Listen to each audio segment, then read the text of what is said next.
Pookode veterinary college വിദ്യാർത്ഥി JS Siddharth റാഗിങ്ങിന് ഇരയായി മരിച്ചതുപോലുള്ള സംഭവങ്ങൾ ഭാവിയിൽ ആവർത്തിക്കാതിരിക്കാൻ കടുത്ത ശിക്ഷകൾ ആവശ്യമാണെന്ന് ഹൈക്കോടതി.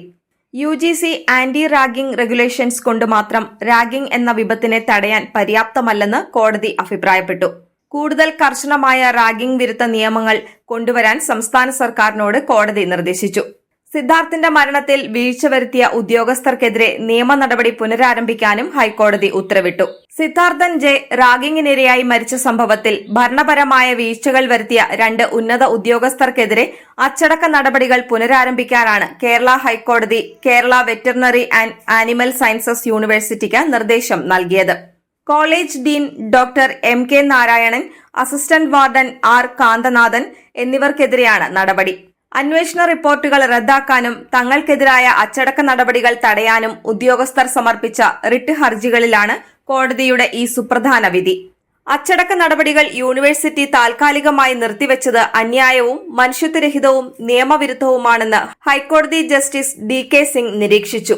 കേരള വെറ്ററിനറി സർവകലാശാലയിലെ 2ാം വർഷ BVSc വിദ്യാർത്ഥിയായ സിദ്ധാർത്ഥനെ 2024 ഫെബ്രുവരി 18-നാണ് ഹോസ്റ്റലിൽ തൂങ്ങിമരിച്ച നിലയിൽ കണ്ടെത്തിയത്.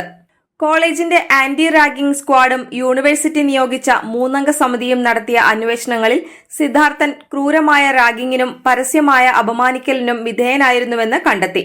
ഹോസ്റ്റൽ അച്ചടക്കം നടപ്പിലാക്കുന്നതിലും ലഭിച്ച മുന്നറിയിപ്പുകളോട് ശരിയായ രീതിയിൽ പ്രതികരിക്കുന്നതിലും സംഭവം കൃത്യസമയത്ത് റിപ്പോർട്ട് ചെയ്യുന്നതിലും ഡീൻ ഡോക്ടർ നാരായണനും അസിസ്റ്റന്റ് വാർഡനും ഡോക്ടർ കാന്തനാഥനും വീഴ്ച വരുത്തിയതായി അന്വേഷണത്തിൽ വ്യക്തമായി.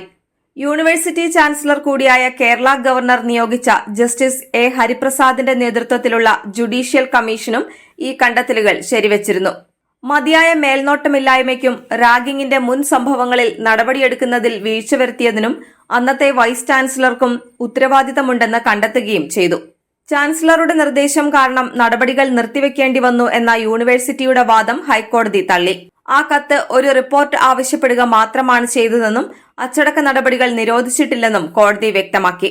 സസ്പെൻഡ് ചെയ്ത ഉദ്യോഗസ്ഥരെ തിരിച്ചെടുക്കാനുള്ള യൂണിവേഴ്സിറ്റി ഭരണസമിതിയുടെ തീരുമാനം മരിച്ച വിദ്യാർത്ഥിയുടെ ഓർമ്മയോടുള്ള അവഹേളനമായി കോടതി ശക്തമായി വിമർശിച്ചു.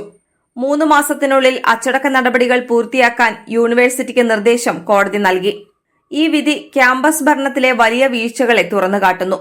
റാഗിങ്ങിൽ നിന്നും സ്ഥാനപരമായ നിസ്സംഗതയിൽ നിന്നും വിദ്യാർത്ഥികളെ സംരക്ഷിക്കുന്നതിൽ യൂണിവേഴ്സിറ്റി അധികാരികൾക്ക് വലിയ ഉത്തരവാദിത്തമുണ്ടെന്ന് ഈ വിധി ഓർമ്മിപ്പിക്കുന്നു.